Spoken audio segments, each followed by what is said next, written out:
बिस्मिल्लाहिर्रहमानिर्रहीम। नाज़रीन मोहतरम, प्रोग्राम सुबह दरख्शां के साथ मैं हूं आपका मेज़बान अज़हर अली आबिदी सलाम अर्ज़ करता हूं। नाज़रीन, अमूमन ये प्रोग्राम पीर से जुमेरात पेश किया जाता है और मैं होता हूं आपका मेज़बान। इस प्रोग्राम सुबह दरख्शां में हमारे मौजू हमेशा दरख्शां, ताबनाक और ऐसे मौज़ूआत जो हमें आगही प्रोवाइड करें, हमारे इल्म में इजाफ़ा करें।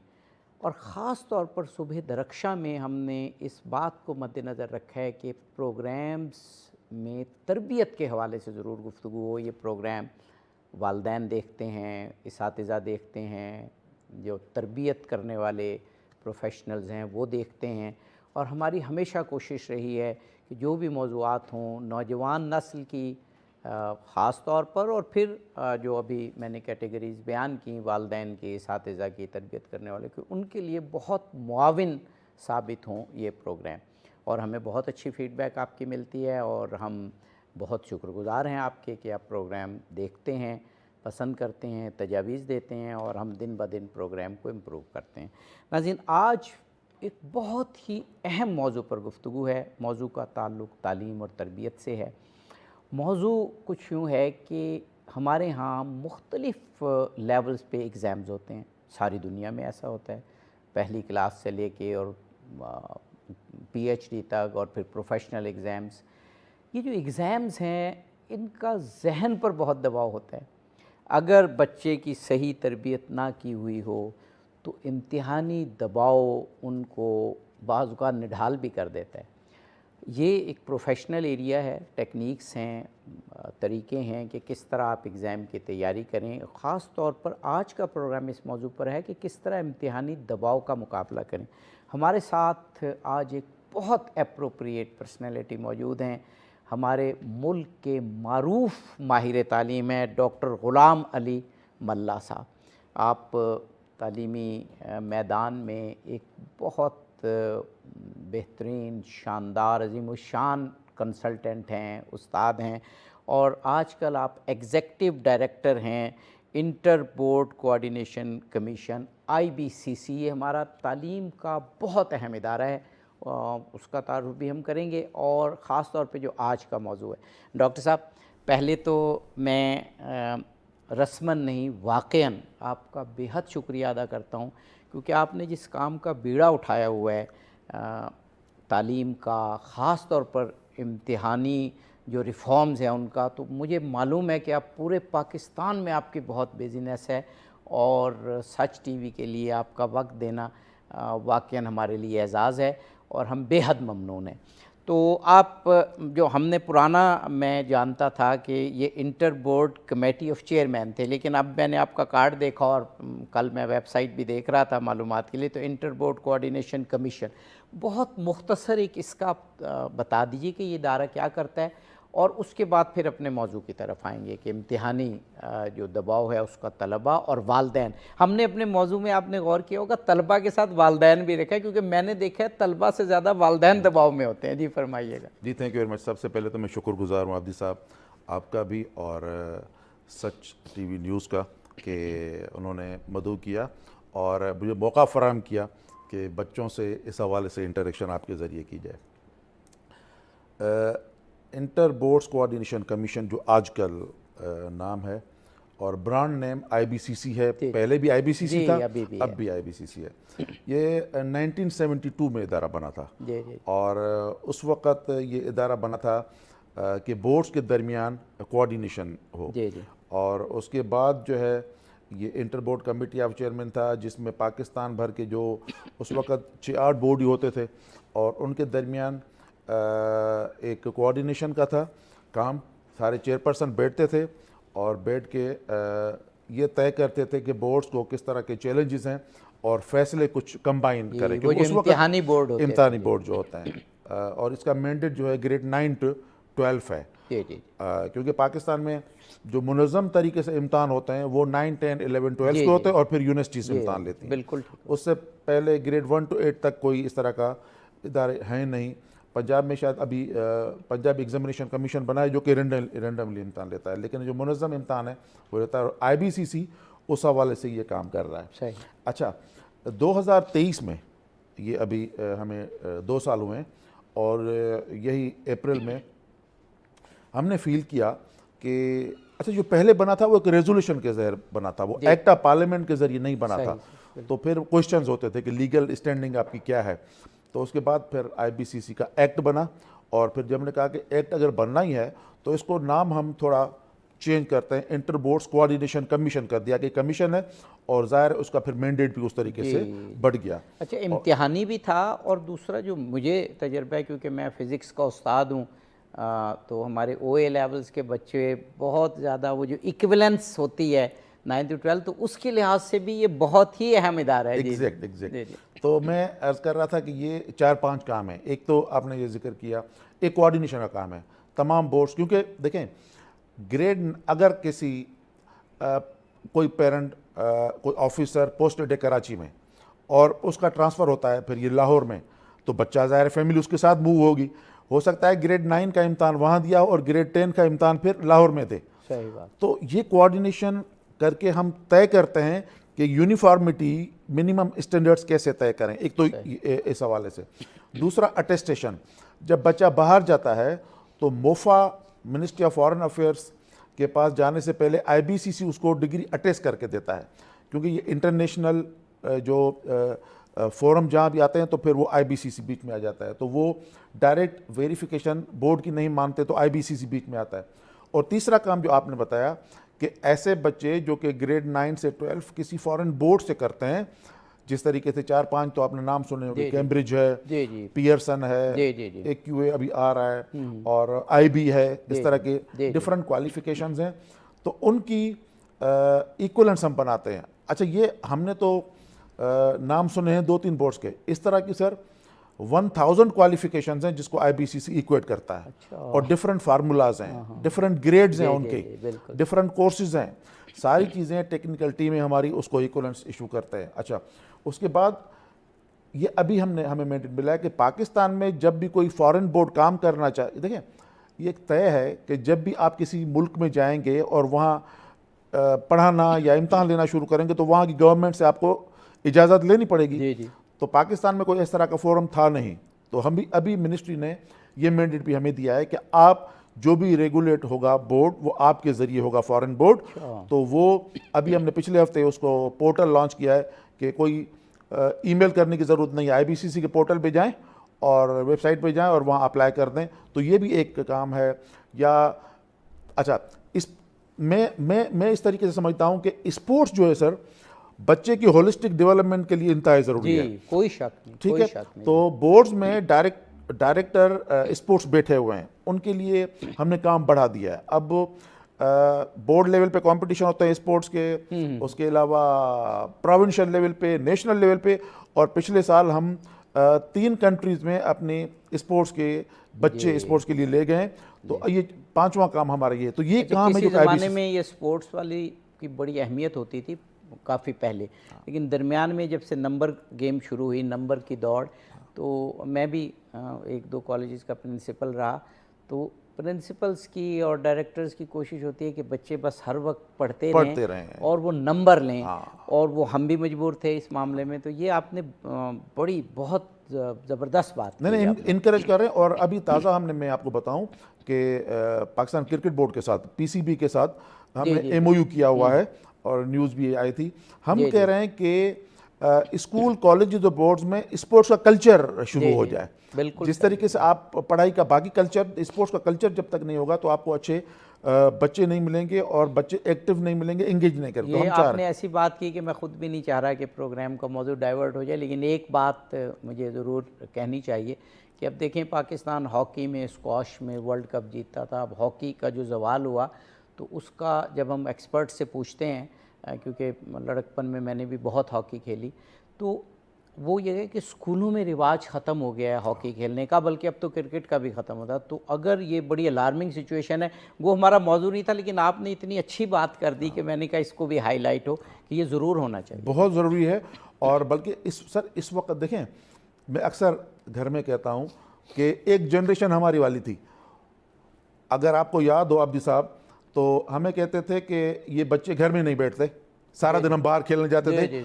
अब उसके उलट हो गया है, कह रहे हैं कि बच्चा बाहर नहीं जा रहा, सारा दिन गैजेट्स में बच्चा फंसा हुआ है। तो उनके लिए ये फिजिकल एक्टिविटीज का आपको कोई कल्चर बनाना पड़ेगा, जो कि स्कूल और बोर्ड्स की जिम्मेदारी है, उस पर हम IBCC और जैसे आपने कहा कि अगर बॉडी हेल्दी नहीं है ना, तो माइंड हेल्दी नहीं हो सकता। बिल्कुल बिल्कुल। चलें, ये तो आपने बहुत बड़ी अहम बातें आपने हमारे उससे मुतालिक बता दी। अच्छा, फिर मौजू पे आने से पहले एक सवाल अगर आपकी इजाज़त हो, और ये सवाल ऐसा है कि अगर अभी इसका आपने हल नहीं किया तो आप बेशक जहन में रख लें आगे, और क्योंकि मैं ख़ुद भी एक उस्ताद हूँ और लोग बहुत ज़्यादा रब्ता करते हैं। एक बात बहुत मशहूर है कि जो OA लेवल्स बच्चे करते हैं वो बेचारे वो बड़ी मेहनत करते हैं, लेकिन जब वो मेडिकल कॉलेज और इंजीनियरिंग यूनिवर्सिटीज़ और बाकी कंपटीशन के एग्ज़ाम में बैठते हैं, तो जो आप लोग इक्विवेलेंस देते हैं उसमें उन बच्चों के साथ बड़ी ज़्यादती हो जाती है और पाकिस्तानी सिस्टम के मुकाबले में उनके नंबर बड़े कम आते हैं। मैंने सुना था, आप कंफर्म तो आप ही करेंगे कि वो भी आपने कुछ बेहतर कर दिया सिस्टम? हाँ, बहुत अच्छा सवाल है। देखिए, मेरी ख्वाहिश होती है कि मैं चैनल्स पे, मीडिया पे बैठूं और इस तरह के सवाल आएँ तो कम अज़ कम ये जो एक मिसकंसेप्शन है वो क्लियर हो जाए। मैंने अर्ज़ किया कि इक्विवेलेंस की ज़रूरत क्यों पड़ती है, क्योंकि दुनिया में सिस्टम्स अलहदा हैं, हमारे पास सिस्टम अलहदा है। एक तो ये, दूसरा जो नेशनल करिकुलम की रिक्वायरमेंट्स हैं वो सब्जेक्ट्स हमें देखने पड़ते हैं कि जब ये पाकिस्तान में आए तो वो जो पाकिस्तान स्टडीज़ और इस तरह के कोर्सेज हैं, ज़ाहिर है वो स्टैंडर्ड्स भी हमें फॉलो करने पड़ते हैं। मार्क्स काटते हैं, नहीं काटते। असेसमेंट दो तरह की है। एक असेसमेंट वो है जो स्कूल करता है, जिस तरह US में है, कनाडा में, वो स्कूल ही असेस करते हैं, वो ही नंबर देते हैं। और दूसरा बोर्ड्स हैं, थर्ड पार्टी करती है। जिस तरीके से हमारे पास है, पढ़ाता स्कूल है, इम्तहान बोर्ड लेता है। कैम्ब्रिज बोर्ड है, पढ़ाते स्कूल हैं, इम्तहान कैम्ब्रिज लेता है। लेकिन US, कनाडा और कुछ कंट्रीज में ऐसे है जो असेसमेंट खुद स्कूल्स करते हैं। अब उसके लिए फार्मूला क्या है? जब स्कूल करते हैं तो आपको पता है थोड़ी लीनियंसी वहाँ होती है, लेकिन जब बोर्ड करते हैं तो कोई नंबर नहीं कटता। ये बेस्ट आपके प्रोग्राम के तवज्जो से मैं बता दूं, कहीं एक नंबर भी नहीं कटता। यानी अगर कैम्ब्रिज से OA लेवल किया है, IGCSE किसी ने किया हुआ है, मैट्रिक इंटर के बराबर एक नंबर नहीं कटता। लेकिन फार्मूले हैं, उनके साथ हम बैठते हैं। पहले ये था कि हाँ, रेंज, क्योंकि मैं आपको बताऊं कि अब देखें O लेवल या A लेवल या IGCSE नंबर कैसे देते हैं? वो देते हैं A स्टार। अब A स्टार पे कितना नंबर देते हैं? A स्टार की एक रेंज देते हैं। वो कहते हैं कि A स्टार की रेंज जो है वो 91 से लेकर 100 तक है। अब कितने नंबर दें हम? हो सकता है बच्चे ने 91 लिया हो सकता है किसी ने 100 लिया हो। ठीक, अच्छा, अगर किसी ने A लिया है तो उसकी भी रेंज देते हैं कि उसकी रेंज ये है कि 81 से लेकर 90 तक। अब कितने नंबर दें? हमने उन बोर्ड्स के साथ बैठ के एक फार्मूला तय किया है। फार्मूला हमने क्या तय किया है कि हमने कहा है कि उसकी मीन वैल्यू दे देंगे। अगर A ग्रेड है तो 85 फिक्स है, ठीक है। B ग्रेड है 75 फिक्स है, C ग्रेड है 65। लेकिन जब A स्टार है तो वो 95 अगर हम दे देते हैं डायरेक्ट, तो प्रॉब्लम एक हो रही है कि अगर सारे बच्चों को 95 दे देंगे तो जो यहाँ के पाकिस्तान में जो लोकल बोर्ड से बच्चे इम्तिहान में दे रहे हैं, ये ना हो कि वो नुकसान में चले जाएं। इसलिए सारी चीज़ों को देखते हैं। तो पिछली दफ़ा ये 90 पे वो था, लेकिन वो उस दौरान जब आपके और हमारे रिजल्ट आते थे बड़े सख्त आते थे। आपके और हमारे जब रिजल्ट आते थे 80% जब आती थी, हम बड़े खुश होते थे कि यार इतने नंबर आ गए। लेकिन अब बच्चों के, आपको मैं बताऊं कि बच्चों से 1100 में से अगर 1095 आ रहे हैं तो बच्चे खुश नहीं है कि 5 नंबर कम क्यों आए हैं। सही बात। ठीक है, जब हम कह रहे हैं कि अब इतने नंबर यहाँ भी आ रहे हैं तो यही इसी एवरेज के साथ फॉरेन बोर्ड के बच्चे को मिलना चाहिए। तो अब हमने A स्टार का जो कैप है वो 95 तक कर दिया है, 94 तक कर दिया, 93। वो हम कैलकुलेट करते हैं हर साल कि हमारे बच्चों ने कितने A स्टार लिए हैं, फिर उससे लिंक करते हैं कि न इस बच्चे को नुकसान हो और न उस बच्चे को नुकसान हो। तो अब ये बात आपकी सही है कि 2022 में हमने ये चेंज किया है, और 2022 से पहले कैम्ब्रिज या जो फॉरेन बोर्ड्स के बच्चे थे वो डॉक्टर नहीं बनते थे। क्यों? इसलिए कि मैक्सिमम हम देते थे 90%, और जो यूनिवर्सिटीज़ में मेडिकल दाखिला जो लोएस्ट जाती थी वो 92 पे जाती थी। सही। लेकिन अब अल्हम्दुलिल्लाह मज़े से ये और बच्चे इंजॉय कर रहे हैं। अच्छा, एक और मैं आपको बात जी बताऊं, जी जरूर, बड़ी मज़ेदार बात मैं बता रहा हूँ। सही सही, ये जो बाहर के बोर्ड्स हैं ये रिलेटिव मार्किंग देते हैं, एब्सोल्यूट नहीं देते। जिस तरीके से हम देते हैं ना, आप मेरे अगर उर्दू में 85 हैं तो ये एक्चुअल 85 हैं, सही, और अगर फॉरेन बोर्ड का ए स्टार दे रहा है तो वो एक्चुअल नहीं दे रहा, मैं आपको बता रहा हूँ, वो थ्रेशोल्ड देता जी है, जी जी, वो रिलेटिव देता है। अगर मैक्सिमम एक बच्चे ने लिए थे 60 नंबर पूरे बोर्ड में, जी जी जी, तो उसको वो 60 को ए स्टार कर देंगे। सही बात है, उसको 90 नहीं है ये, उसके हैं 60 पे उसने कितने दे दिए, ए स्टार। जब वो ए स्टार लेके मेरे पास आता है आईबीसीसी के पास, तो उसको मैं कितने देता हूं, तो 94 दे देता हूं। तो मेरी नज़र में तो उसको फायदा हो रहा है कि वहां से 60 लेके मेरे पास उसने 94 ले लिए। तो ये मिसकंसेप्शन है कि आईबीसीसी नंबर काटता है, बल्कि मेरी नज़र में तो उसके नंबर बढ़ जाते हैं। नाज़रीन, एक छोटा सा वक्फा लेना है, वक्फे के बाद वापस आएंगे और ये बहुत कारआमद और मुफीद गुफ्तगू जो तालीमी मैदान और करियर के हवाले से है, नौजवानों और वालिदैन दोनों के लिए, इसको जारी रखें। नाज़रीन, प्रोग्राम में एक मरतबा फिर आपका इस्तकबाल करते हैं। प्रोग्राम सुबह दरख्शां, जिसमें आज एग्ज़ामिनेशन पॉइंट ऑफ व्यू से, करियर काउंसलिंग के पॉइंट ऑफ व्यू से, तालीमी गाइडेंस के पॉइंट ऑफ व्यू से गुफ्तगू हो रही है। अच्छा, ये जब जो अभी तक सवाल हुए, प्रोग्राम का शायद 1/3 हिस्सा गुजर गया, वो आपके बतौर executive director inter board coordination commission के हमने आपसे पूछे और वो आप उसकी अथॉरिटी हैं। लेकिन अब प्रोग्राम का ये जो हिस्सा शुरू हो रहा है, ये बतौर माहिर तालीम आपसे अब हिस्सा शुरू हो रहा है, क्योंकि ये बड़ी टेक्निकल बात आपसे मैं पूछना चाह रहा हूँ। किसी ज़माने में करियर काउंसलिंग का काफ़ी रिवाज था मुल्क, पहले तो बिल्कुल नहीं था, लेकिन फिर हुआ, लेकिन अब फिर उस तरीके की गाइडेंस बच्चों को मुहैया नहीं है। मैंने ये देखा है ख़ुद ज़ाती तौर पर कि जब बच्चे इम्तिहान दे रहे होते हैं तो वो बहुत दबाव में होते हैं और इस बात को कंसीडर नहीं किया जाता। मैंने तो मुशाहिदा किया कि उनसे ज़्यादा दबाव में उनके वालिदैन होते हैं। तो हमने इसीलिए मौजू रखा, क्योंकि आप की मसरूफ़ियत की वजह से आपसे वक्त मिलना ज़ाहिर है कोई इतना आसान काम नहीं है, तो हमने दोनों मौज़ूआत को यकजा कर दिया। लेकिन पहले तलबा की बात करते हैं कि कैसे इसका सामना किया जाए इम्तिहानी दबाव का। जब इम्तिहान हो तो बच्चे कैसे तैयारी करें, एक ये हिस्सा था, और एक उनकी साइकोलॉजिकल या जहनी कैफियत क्या होनी चाहिए और उस दिन का मामूल क्या होना चाहिए। मैंने बहुत सारे सवाल इकट्ठे कर दिए, लेकिन एक एक करके आप जवाब देते रहें और मैं भी सवाल करता रहूँगा। देखें, पहली बात तो मैं तो कोई माहिर तालीम में एक तालिब इल्म हूँ। देखें, हर दिन बंदा सीखता रहता है, ठीक है। लेकिन जो मैंने सीखा है उस आप वो जो मेरे तजुर्बे हैं अपने, वो मैं आपसे शेयर कर देता हूँ। मेरी नज़र में जो एक जनरल एक उसूल होना चाहिए और तमाम बच्चों के लिए होना चाहिए, ये आईबीसीसी और ये इन मामला से हट के हम या बच्चा एक गलती करता है। बच्चा गलती ये करता है कि बच्चा पढ़ता है इम्तहान के दिनों में, सही, अब वो प्रेशर उस पर आ जाता है। बिल्कुल सही। असल जो बुनियादी मसला है वो टाइम मैनेजमेंट का मसला है। बच्चा टाइम मैनेज नहीं करता। माहिर नफ्सियात कहते हैं कि जिस दिन आपने जो पढ़ा है, अगर 24 आवर्स, विदिन 24 आवर्स, एक दिन के अंदर उसको थोड़ा भी देख लें, आप रिवाइज कर लें, उसको रिवीजन कर लें, तो आपको वो चीज़ मेमोराइज हो जाती है, उसकी अंडरस्टैंडिंग बढ़ जाती है। तो एक तो ये आपको करना पड़ेगा कि बच्चा जो है उसको टाइम मैनेजमेंट करनी पड़ेगी कि आपने उसने काम किया, उस काम को रोज़ाना की बुनियाद पे करें, नंबर 1। नंबर 2, जो उसके कोर्सेज हैं, हर कोर्स के लिए अगर तो वो देखता है कि ज़्यादा क्रेडिट आवर्स का कोर्स है, अगर वो देखता है ज़्यादा नंबर का कोर्स है, अगर वो देखता है कि ज़्यादा इम्पोर्टेंस वाला कोर्स है, तो उसके लिए फिर टाइम थोड़ा ज़्यादा, टाइम स्लॉट उसको रखनी पड़ेगी।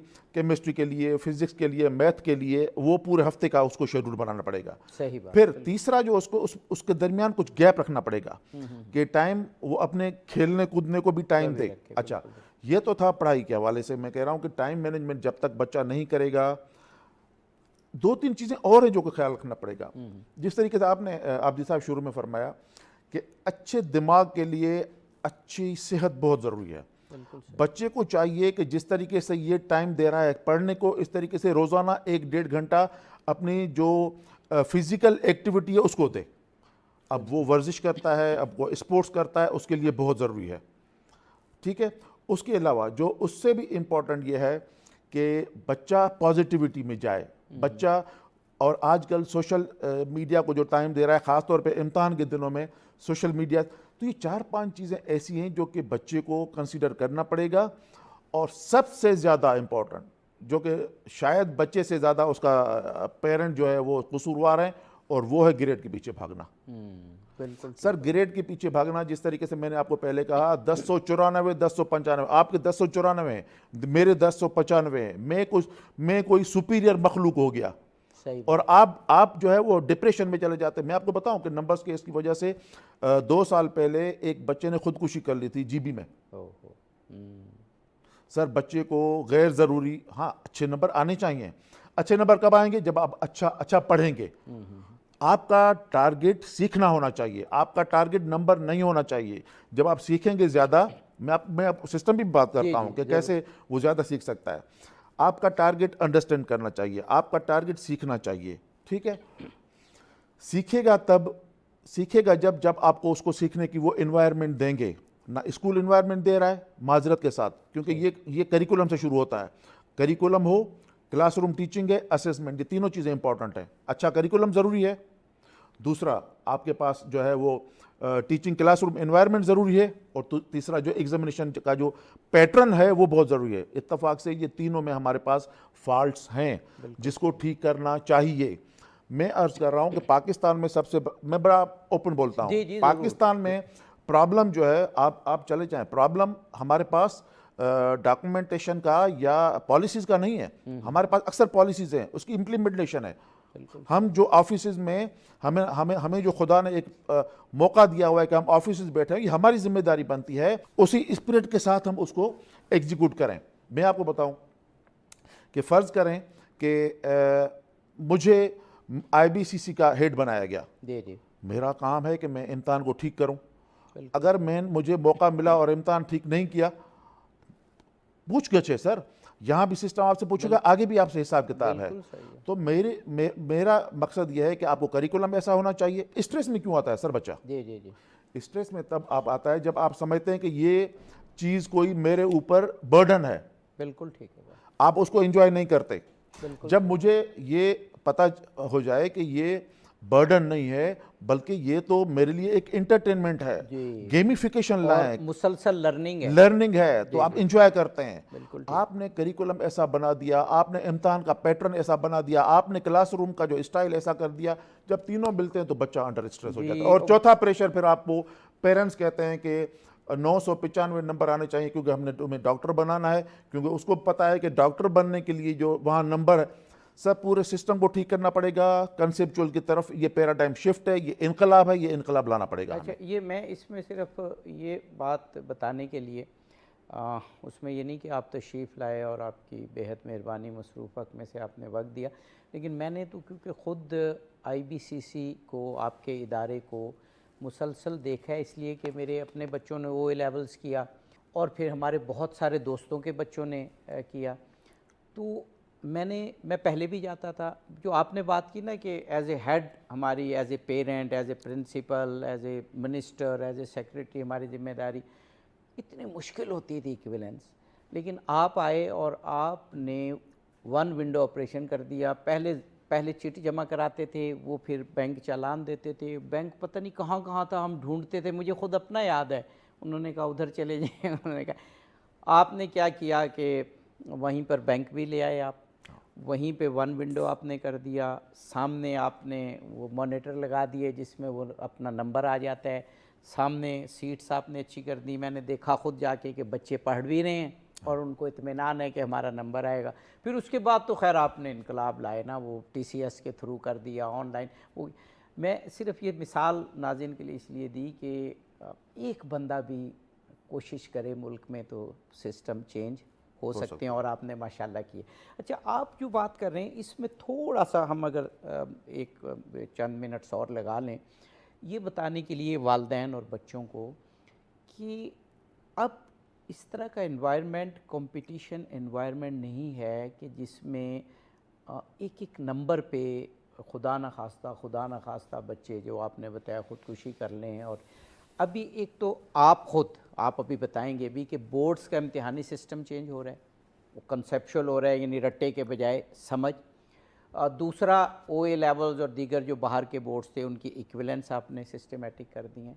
तीसरा जो एक बहुत अच्छी चीज़ हुई हमारे मुल्क में कि हर इदारा जो मेडिकल है, इंजीनियरिंग है, या जितनी यूनिवर्सिटीज़ हैं प्राइवेट और पब्लिक सेक्टर की, उन्होंने अपने एग्ज़ाम शुरू कर दिए और वो भी कॉन्सेप्चुअल होते हैं। लिहाजा वालिदैन और बच्चों को बिल्कुल स्ट्रेस भी नहीं आना चाहिए कि वो एक एक नंबर पे स्ट्रेस में आए, बल्कि सीखें, समझें और फिर बोर्ड्स में भी अच्छे नंबर लें, और फिर हर इदारे का एक अपना एग्ज़ाम है, वहाँ की उसकी तैयारी करें, वो भी अच्छे लें। तो अब वो उस तरह की दौड़ नहीं होनी चाहिए। फरमाइएगा, जो मैंने बातें की ये यानी अपडेटेड और ठीक हैं और इसी तरफ जाना चाहिए हमें। बहुत बहुत अच्छे तरीके से आपने बताया, और ये अच्छा है कि जो मुझे बोलना चाहिए था IBCC के हवाले से, वो क्योंकि आपने खुद विटनेस किया, तो उसके बाद मैंने बतौर वालिद और बतौर उस्ताद भी मैंने देखा ये। अच्छा, एक सर मैं इशू बताता हूँ आपको।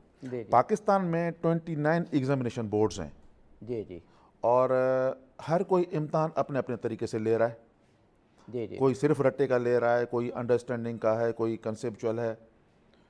पेपर से पहले क्या, ये आप 9 से 12 तक के 9 के बोर्ड 12 बता की रहे बात हैं? कर रहा हूँ। कितने आपने बताया? 29 एग्जामिनेशन बोर्ड्स 9 से 12 तक। हाँ, ठीक है। 29 एग्जामिनेशन बोर्ड्स हैं। और 18th अमेंडमेंट के बाद उनकी जो कंट्रोलिंग अथॉरिटीज़ तो वैसे भी वो थी, वो प्रोमिसेस हैं। ठीक है। और इस्लामाबाद में सिर्फ एक ही फेडरल बोर्ड है, और खैबर पख्तूनख्वा में 7-8 बोर्ड्स हैं, पंजाब में हैं और सिंध में हैं, और 2 प्राइवेट बोर्ड्स हैं। सही। इस तरीके से 29 एग्जामिनेशन बोर्ड्स हैं। क्या अब करिकुलम जब बनता है तो वो तो एक नेशनल करिकुलम गाइडलाइन बनती है, क्योंकि करिकुलम भी सूबे बनाते हैं खुद अपना, लेकिन ये है कि गाइडलाइन बनती हैं और वो फेडरल गवर्नमेंट बनाती है, फिर सूबे उसको देखते हैं और जो उसमें चीज़ें वो अडॉप्ट कर सकते हैं अडॉप्ट करते हैं, और वरना उसको कस्टमाइज़ करते हैं अपनी रिक्वायरमेंट्स के मुताबिक। ठीक है सर, ये तो आपका था करिकुलम के हवाले से। क्या इस तरह का कोई सिस्टम एग्ज़ाम के लिए है पूरे पाकिस्तान के लिए? सर नहीं था। जी, बज़ाहिर ठीक है, बिल्कुल नहीं। जब नहीं था, हर कोई बोर्ड अपने अपने तरीके से पेपर ले रहा है, तो यूनिवर्सिटीज़ का जो एडमिशन का जो तरीका है वो तो फ़र्ज़ करें कि एक यूनिवर्सिटी एडमिशन ऑफ़र करती है, वो तो पूरे पाकिस्तान के लिए करती है, लेकिन बच्चा किस सिस्टम से निकल आया है, वो तो बच्चा अगर रोड लर्निंग से निकल आया है तो वो अगर आपने कंसेप्चुअल पेपर पूछ लिया वहाँ टेस्ट में, तो बच्चा तो वो गया। बिल्कुल सही है। हमने क्या किया है, हमने ये किया है जो कि फेडरल गवर्नमेंट ने, थैंक्स टू फेडरल गवर्नमेंट, उन्होंने ओन कर दिया उसको। मिनिस्ट्री ऑफ फेडरल एजुकेशन के डायरेक्टर पे हमने ये कर दिया कि हमने मिनिमम स्टैंडर्ड्स बना दिए एग्जाम के लिए, जिसको हमने दे दिया मॉडल असेसमेंट फ्रेमवर्क। हमने फ्रेमवर्क दे दिया कि जब भी बोर्ड पेपर बनाएंगे तो आप इस तरीके से बनाएं। हमने 3 फेजेस दिए हैं कि इम्तहान से पहले ये एक्टिविटीज़ करें, इम्तहान के दौरान ये एक्टिविटीज़ करें, इम्तहान के बाद ये एक्टिविटीज़ करें, जो कि असेसमेंट भी है, एनालिसिस भी है, इस तरीके का। मैं उसको कहता हूँ आमतौर पे एग्जामिनेशन बाइबल, जिसमें सारी चीज़ें आपके पास हैं। हमने पैटर्न दिए हुए हैं। अब उसके बाद और ये 3 से 5 साल का प्लान है। उसमें होगा ये कि हमने दिया हुआ है कि कम से कम आपके 40% सवाल जो हैं वो नॉलेज के होने चाहिए, चले रटे के। क्योंकि अगर आप पूछेंगे किसी बच्चे से कि न्यूटन का सेकंड लॉ क्या कहता है, तो ज़ाहिर वो रटाई मेमोरी कर, इस तरह के लॉज जो हैं या बहुत सी चीज़ें मेमोरी बेस्ड होती हैं, मेमोरी बेस्ड होनी चाहिए। और उसके बाद जो है फिर कुछ हमने अंडरस्टैंडिंग के दे दिए, फिर एप्लीकेशन के, और वो हमने रेशो डिफाइन किया हुआ है। जी, वाह, बहुत अच्छा। अब आइंदा जब पेपर बनेगा तो उस रेशो भी बनेगा। बिल्कुल ठीक है। अच्छा, जब ये असेसमेंट फ्रेमवर्क हमने दे दिया तो ये बुक बनाना काफ़ी नहीं है। अब हम पूरे पाकिस्तान के बड़े बड़े शहरों में अवेयरनेस सेमिनार कर रहे हैं, जो आप बात कर रहे थे ना काउंसलिंग की। सर, अवेयरनेस सेमिनार कर रहे हैं कि स्टेक होल्डर्स को बताएं कि कंसेप्चुअल एग्जाम की, कंसेप्चुअल लर्निंग की कितनी जरूरत है। पिछले दिनों गालबन आपने बहावलपुर में किया, इस्लामिक यूनिवर्सिटी बहावलपुर में 1150 टीचर्स आए थे सर। 1150। अच्छा, वो नहीं है कि पब्लिक सिर्फ ऐसे जनरल ऑडियंस नहीं, टारगेटेड ऑडियंस आता है। क्योंकि मैं इसका कायल हूं कि आपकी जो चेंज फैक्टर है ना सर, चेंज लाएगा टीचर, पढ़ाएगा भी उस तरीके से, इम्तहान भी उस तरीके से, इसलिए टीचर की ट्रेनिंग जरूरी है। अवेयरनेस सेमिनार हमने किए, गवर्नमेंट्स को, जो प्राइवेट गवर्नमेंट्स हैं उनको भी हम एतमाद में ले रहे हैं। अच्छा, ये काफ़ी है? नहीं, हम कह रहे हैं ये काफ़ी नहीं है। कंसर्न टीचर की ट्रेनिंग ज़रूरी है। अब 3-3 दिन की thanks to Aga Khan education board, बड़ा नाम है वो, उनके ज़रिए और कुछ फॉरेन बोर्ड्स के ज़रिए हम टीचर्स की ट्रेनिंग कर रहे हैं। हर सूबे को मास्टर ट्रेनर बना के दे रहे हैं कि वो पेपर कैसे बनाएंगे। अब ये कर दिया, हम कह रहे हैं ये भी काफ़ी नहीं है, और हमारा तीसरा इसमें प्लान क्या है, और इंशाल्लाह आप देखेंगे कि 2026 का इम्तहान इंशाल्लाह ताला आपके चैनल पे ये बताने जा रहा हूँ कि 2026 का इम्तहान जो क्वेश्चन पेपर निकलेगा वो क्लिक से निकलेगा। वाह वाह वाह वाह। वो कैसे करने जा रहे हैं हम कह रहे हैं क्वेश्चन आइटम बैंक बनेगा। 1 लाख सवाल आएंगे, फिजिक्स, केमिस्ट्री, पूरे पाकिस्तान से सवाल, लोग उसमें एक पूरा प्रोसेस है, फिल्टर लगाएंगे और जो एक्सेप्टेबल होगा वो सवाल उसमें बैंक में चला जाएगा। आप जब क्लिक करेंगे तो उस फ्रेमवर्क के तहत पेपर निकलेगा। आप कहेंगे 30% सवाल नॉलेज के होने चाहिए, क्लिक करें 30% निकल आएंगे। आप कह रहे हैं 20% कंसेप्चुअल के, ये पेपर सेटर के लिए होगा। वो टीचर का रोल क्या होगा, सिर्फ टीचर का रोल सिर्फ क्वेश्चन भेजना होगा, आइटम डेवलप होगा, क्वेश्चन पेपर जनरेट करना कंप्यूटर का काम होगा। अच्छा। 2026 में कम से कम 1 या तो 2 पेपर हम लेंगे, वो सिस्टम जनरेटेड होंगे। इसमें तो सीक्रेसी भी बड़ी ज़बरदस्त हो जाएगी। सीक्रेसी हो जाएगी और वो जो हम कहते थे कि यार सखर का पेपर कुछ और तरीके से बन रहा है, इस्लामाबाद का, जब आप कंप्यूटर के जरिए बनाएंगे तो पेपर भी एक पेपर डिफरेंट होगा। 2026 से इंशाल्लाह देखिए आपको पेपर डिफरेंट मिलेगा, मुझे डिफरेंट मिलेगा, लेकिन जो फिलॉसफी होगी कंसेप्चुअल आपको भी बराबर मिले। हो सकता है कि आपको सवाल डिफरेंट हो लेकिन पीछे पैटर्न जो है वो वही होगा। बिल्कुल सही। तो इस तरीके से हम करने जा रहे हैं। ये पूरा इसलिए करने जा रहे हैं कि हम रोट लर्निंग से निकलें कंसेप्ट की तरफ। वो जो आप शुरू में आपका मौजू है कि बच्चे को रट्टे से कैसे निकालें, ये भी एक तरीका है कि क्वेश्चन पेपर आप फिर उस तरीके से, मेरा ये बिलीफ है कि जब आप पेपर उस तरीके से बनाएंगे तो ये प्रेशर क्लासरूम टीचिंग पे भी होगा। टीचर कहेगा यार अब पेपर इस तरीके के आ रहे हैं, मैं अब पढ़ाना भी इस तरीके से शुरू करूं। बिल्कुल सही बात। तो वो हम कहते हैं ये जो असेसमेंट ड्राइव्स द लर्निंग, अब ये ड्राइव कर रहा है लर्निंग को, और जो टीचर पढ़ा रहा है वो उस तरीके से पढ़ाना शुरू करेगा। बहुत खूब, बहुत खूब। नाज़रीन, एक छोटा सा वक्फा लेना है, वक्फे के बाद वापस आएंगे और ये बहुत कारआमद और मुफीद गुफ्तगू जो तालीमी मैदान और करियर के हवाले से नौजवानों और वालिदैन दोनों के लिए, इसको जारी रखेंगे। नाज़रीन, प्रोग्राम में एक मरतबा फिर आपका इस्तकबाल करते हैं। प्रोग्राम सुबह दरख्शां, जिसमें आज एग्ज़ामिनेशन पॉइंट ऑफ व्यू से, करियर काउंसलिंग के पॉइंट ऑफ व्यू से, तालीमी गाइडेंस के पॉइंट ऑफ व्यू से गुफ्तगू हो रही है। अच्छा, जो हमारी रूटीन होनी चाहिए नॉर्मल डेज़ में, वो आपने बताया कि टाइम मैनेजमेंट होनी चाहिए। इसमें ज़ाहिर है कि 9th से 12th तक के बच्चे या छोटे बच्चे, उनको पेरेंट्स और इस्तिज़ा की गाइडेंस चाहिए। एक तो फिर मेरे जहन में ये बात आ रही है, शायद आपने पहले से भी की हो, कि जो टीचर्स की ट्रेनिंग में सॉफ्ट स्किल्स भी आप ऐड कीजिए, या शायद की होंगी कि वो बच्चों को टाइम मैनेजमेंट सिखाएं, क्योंकि अब टाइम मैनेजमेंट के भी कॉन्सेप्ट थोड़े डिफरेंट हो गए हैं। तो एक तो सॉफ्ट स्किल्स में टीचर्स के लिए ये टाइम मैनेजमेंट वाला आप ज़रूर रखिए। अच्छा, पेरेंट्स को भी ये होना चाहिए कि बच्चों को गाइड करें कि उन्होंने टाइम मैनेजमेंट कैसे करनी है। उसमें इवन वो जो आपने कहा ना कि एग्ज़ाम के दौरान मैंने देखा है। अच्छा, अब मैं बड़ा टिपिकल वो जो एग्ज़ामिनेशन डेज़ है उस पर आ रहा हूँ। हमारे पास टाइम है तो शायद हम फिर वापस भी होलिस्टिक अप्रोच की तरफ चले जाएं। एग्ज़ाम में बतौर उस्ताद मैंने ये देखा, बतौर पेरेंट भी ये देखा, बतौर इंस्टीट्यूशन हेड भी, कि बच्चे दबाव की वजह से उनकी रूटीन बहुत काउंटर प्रोडक्टिव हो जाती है। यानी मैं अब इसको कैसे बयान करूं कि यानी वो नहीं कर पाता जो उसमें सलाहियत होती है। उसकी वजह ये कि बहुत ज़्यादा पढ़ने की कोशिश करते हैं बाज़ बच्चे, और ना वो दरमियान में कोई खेल खेलते हैं, ना वो वक्फ़ा देते हैं। और मैंने यहाँ तक देखा है कि बच्चे रात भर पढ़ रहे हैं, उसके बाद लेट सोए हैं, सुबह लेट उठे हैं, सीधा एग्ज़ामिनेशन में ना नाश्ता ना कुछ, और वहाँ जाके वो फिर ज़हनी तौर पर भी उस पर सोए रहते हैं, पेपर नहीं अच्छे होते।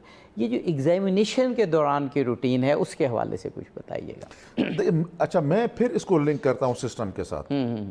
अब मेरा बेटा एक फ़ॉरेन एग्ज़ाम के बोर्ड के उसमें अपीयर हो रहा है जी, और मैं देखता हूँ कि उसका उर्दू का पेपर था, लैंग्वेज का। तो मैंने कहा कि क्यों कल पेपर है, पढ़ नहीं रहे? तो कह रहे पापा पढ़ने की क्या चीज़ है उसमें लैंग्वेज में। मैंने कहा क्यों? अब देखें वो किस तरीके से वो करते हैं। वो कह रहा है कि पापा देखें, एक स्ट्रक्चर उन्होंने पढ़ा दिया है। पहले पुराने ज़माने में आप और हमारे ज़माने में हम लिखवाते थे लेटर, एप्लीकेशन, अब करवाते हैं ईमेल। वो कह रहा मुझे पता है कि ईमेल कैसे करते हैं और उसमें कंटेंट कैसे शुरू करते हैं, उसका फॉर्मेट क्या होना चाहिए, बाकी जितनी मुझे लैंग्वेज आती है मैं वो लिख दूंगा। बिल्कुल सही कह रहे हैं। अच्छा, सिचुएशन जो मुझसे सवाल पूछेगा वो मैं सिचुएशन उस वक्त बना दूंगा। मैं लैंग्वेज में पढ़ूं क्या?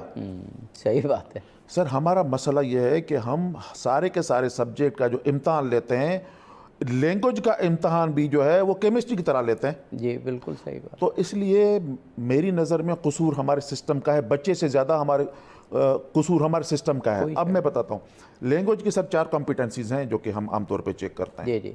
ठीक है, एक 2 कॉम्पिटेंसीज़ हैं, ये मैंने एक बड़े एक्सपर्ट से सुना और बड़ा मुझे उसने क्लिक किया और उसके बाद मुझे याद। 2 कॉम्पिटेंसीज़ हैं जो कि एनवायरनमेंट से सीखते हैं आप, और 2 जो है वो आपके पास लिटरेरी स्किल्स हैं, और 2 जो है वो आपके उसको आप ऑब्जर्वेशन कह लें। जी ऑब्जर्वेशन। फ़र्ज़ करें कि बच्चा सुनता है, लिसनिंग और स्पीकिंग, उसके लिए पढ़ने की ज़रूरत नहीं है। बिल्कुल सही। बच्चा जब पैदा होता है तो 4-5 साल तक उसके 2 स्किल बिल्कुल इंप्रूव हो चुके होते हैं। सही बात है, एक लिसनिंग, एक स्पीकिंग। ठीक है, और दूसरी लिटरेरी होती है, रीडिंग और राइटिंग।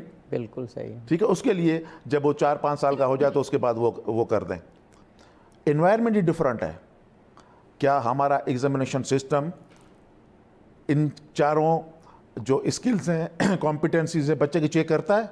सर नहीं करता। बिल्कुल सही। हम सिर्फ और सिर्फ राइटिंग स्किल चेक करते हैं इम्तिहान में। बिल्कुल सही। क्रिएटिविटी नहीं करते, कुछ भी नहीं है उसके बाद। जी बिल्कुल ठीक है। तो हमारे इम्तिहान के सिस्टम को सर ठीक करना पड़ेगा, तब जाके ये बच्चा ठीक होगा।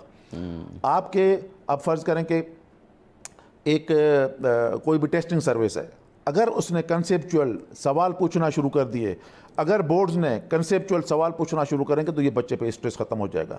बच्चे की तख्लीकी जो सलाहियतें हैं वो तब काम करना शुरू करेंगी जब इस बच्चे को आप रट्टे से निकालेंगे। अभी तो तोते पैदा कर रहे हैं ना सर हम, ये प्रेशर है बच्चे पे। बच्चा एंजॉय करे, बच्चे को कॉन्सेप्ट वो एनवायरनमेंट दें कि आजकल तो एक्सपीरियंशियल लर्निंग है सर, आजकल ये प्रोजेक्ट बेस्ड लर्निंग हो रही है। सही बात है, बिल्कुल ठीक। वो जो प्रोजेक्ट बच्चा करेगा, अब मैं बताऊं, ज़रूर क्रेडिट देना चाहिए आगा खान एग्जामिनेशन बोर्ड, जो हमारे पास जो असेसमेंट करते हैं हम प्रैक्टिकल की, वो आगा खान वाले जो है वो पूरा साल बच्चे को एंगेज करते हैं और प्रोजेक्ट बेस्ड वो देखते हैं कि इसके बच्चे ने कितना स्किल सीखा है। अब वो एक्सपीरियंशियल लर्निंग बच्चे की हो रही है। अब कोई बच्चे के स्ट्रेस नहीं है, वो इम्तिहान का स्ट्रेस नहीं रहेगा।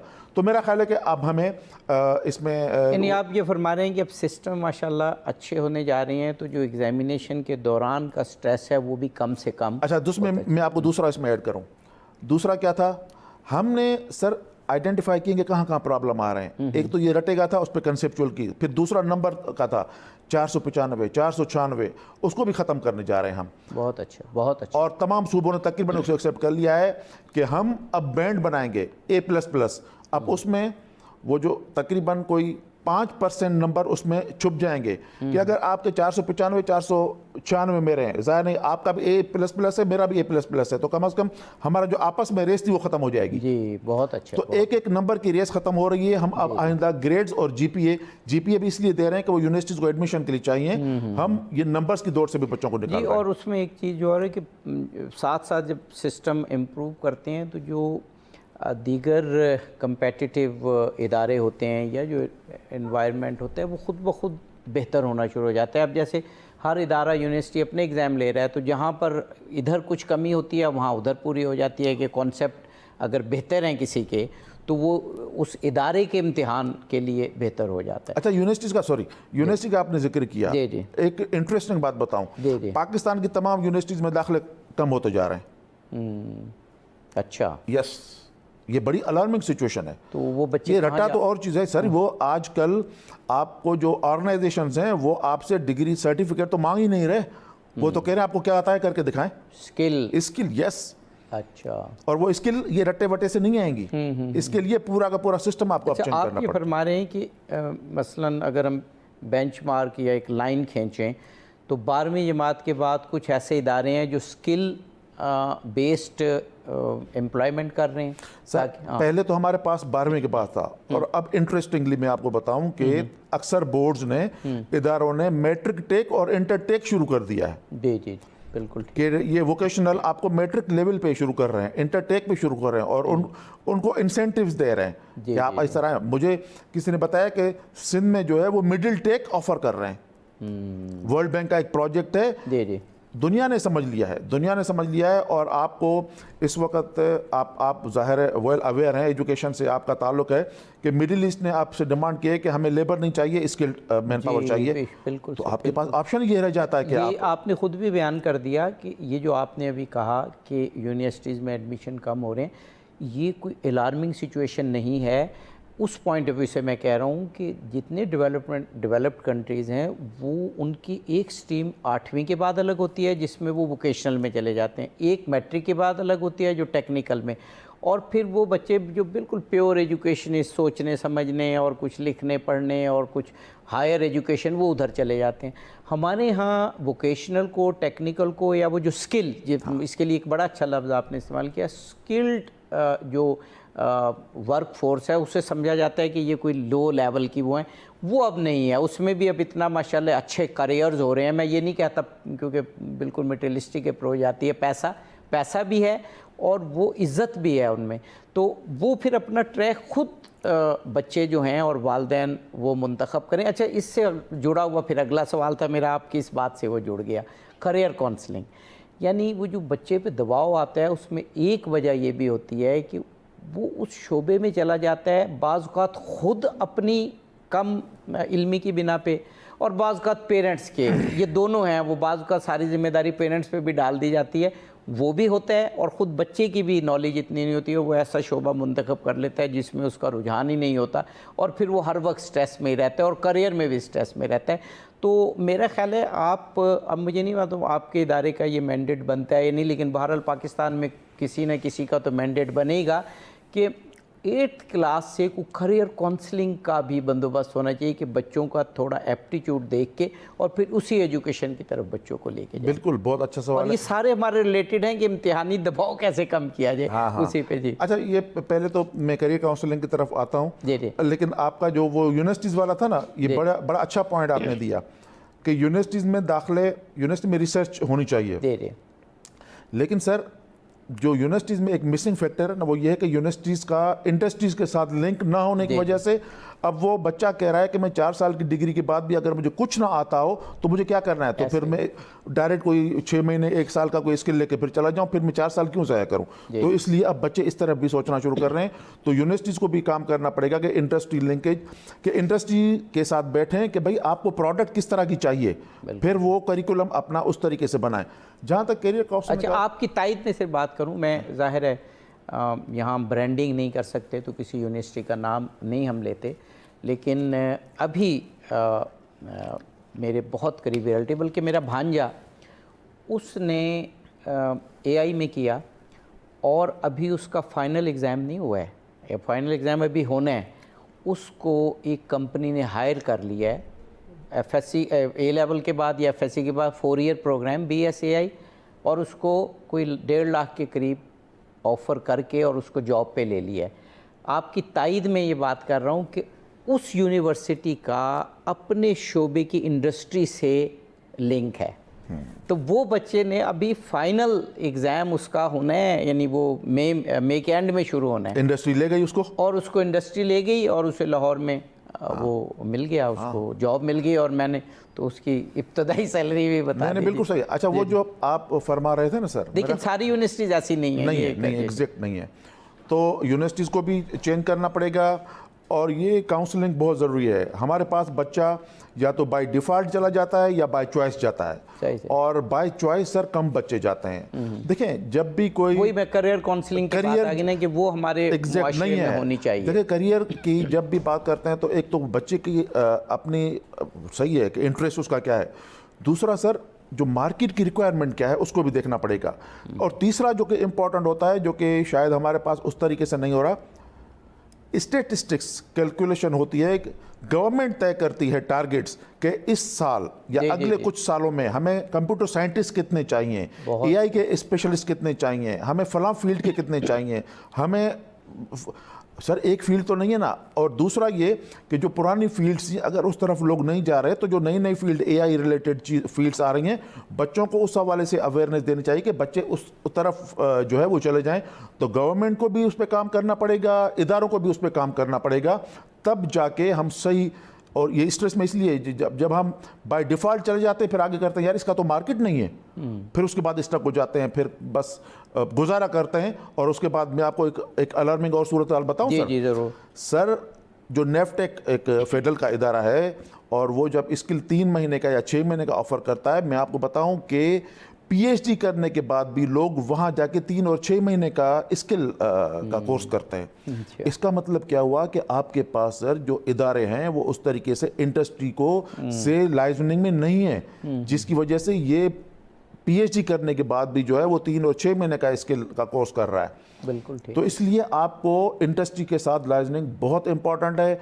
बच्चों को की काउंसलिंग प्रॉपर वक्त पे कर लें कि वो बच्चा जो है वो फिर आगे जाके स्ट्रेस में न फंसे। जी, वो हम थोड़ा ये प्रोग्राम अगर वालिदैन भी बच्चे भी देख रहे होंगे थोड़ा और आइडेंटिफाई, जैसे हमने पहले किया भी कि 3-4 ऐसे ट्रांसफॉर्मेशनल कह लें या ट्रांजिशन स्टेजेस हैं 8वीं के बाद, 10वीं के बाद, 12वीं के बाद, ये 3 तो हैं ही हैं।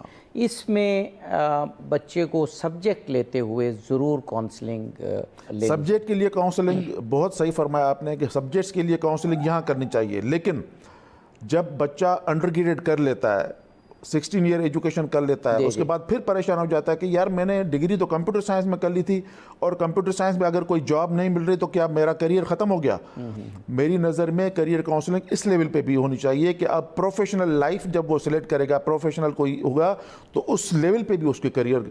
तो मेरा ख्याल है कि इस मुल्क में करियर काउंसलिंग के बहुत से इदारों की ज़रूरत है जिस पे काम करना चाहिए। जी, और ये बहुत ज़रूरी है। और अब जो अब नई दुनिया है वो तो कंपटीशन की दुनिया है और बहुत नैरो स्पेशलिटीज़ की दुनिया है।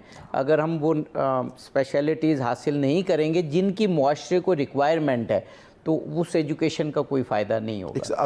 उसके अलावा एक और चीज़ जो कि अब जाके देखें, कोविड के बाद जो है जिस तरीके से हमने वर्क फ्रॉम होम और इस तरह की चीज़ें सीखी, एक और जो फ्रीलांसिंग का काम शुरू हुआ है, जो बैरियर्स हमें जॉब के लिए आते थे अब वो बैरियर्स भी ख़त्म होते जा रहे हैं। इसका मतलब ये हुआ कि अब आप पाकिस्तान में अगर सीख रहे हैं तो सिर्फ पाकिस्तान के लिए नहीं, अब आपको कम्पीट करना है, ग्लोबली कम्पीट करना है। तो इसलिए आप अपने आप को तैयार करें, ग्लोबल कंपटीशन के लिए तैयार करें, क्योंकि आप पाकिस्तान में रहते हुए वहाँ के मार्केट को भी देखते हैं, उसके लिए काम करते हैं। जी, बहुत सारी गुफ्तगू हुई और आपने इतने सारे नकात बयान किए। मैं समझता हूँ कि ये जो प्रोग्राम है ये आर्काइव में रखने के लिए और स्कूल्स, कॉलेजेस और यूनिवर्सिटीज़ तीनों जो फेजेस हैं एजुकेशन के स्टेजेस हैं उसमें इस प्रोग्राम को रखना चाहिए। आपने बहुत मुख्तसर वक्त में बहुत सारी बातें हमें बताई और मैं ये सोच रहा था क्योंकि ये हमारा प्रोग्राम नाजरीन आप नेट पर भी देख सकते हैं, ये चंद घंटों बाद जब ये नश्र होता है उसके बाद इसका लिंक बन जाता है और ये ज़रूर वालिदैन को और बच्चों को देखना चाहिए। मुझे आपकी मसरूफियात का अंदाज़ा है, लेकिन इस वादे के साथ कि आप महीने में एक आध बार तशरीफ़ लाते रहेंगे और हमारे नौजवानों को करियर के हवाले से, तालीम के हवाले से, एग्ज़ामिनेशन के हवाले से आप इंशाअल्लाह गाइड करते रहेंगे। जनाब डॉक्टर ग़ुलाम अली मल्ला साहब, executive director inter board coordination commission, निहायत शुक्रगुज़ार हूँ आप तशरीफ़ लाए और इंशाअल्लाह आपकी गाइडेंस सच टीवी के ज़रिए हमेशा वालिदैन और बच्चों को मैसर रहेगी। नाज़रीन, प्रोग्राम सुबह दरख्शां में आज हमने बच्चों के करियर काउंसलिंग, बच्चों की तालीम, एग्ज़ामिनेशन के दौरान जो दबाव आता है उसको वो कैसे झेलें, कैसे बर्दाश्त करें, कैसे अच्छा करें, इस पर गुफ्तगू की। ऐसे ही मुफीद और कारआमद मौज़ूआत पर गुफ्तगू इंशाअल्लाह हम प्रोग्राम सुबह दरख्शां में करते रहेंगे। इस एपिसोड से अज़हर अली आबिदी को इजाज़त दीजिए। फ़ी अमान अल्लाह।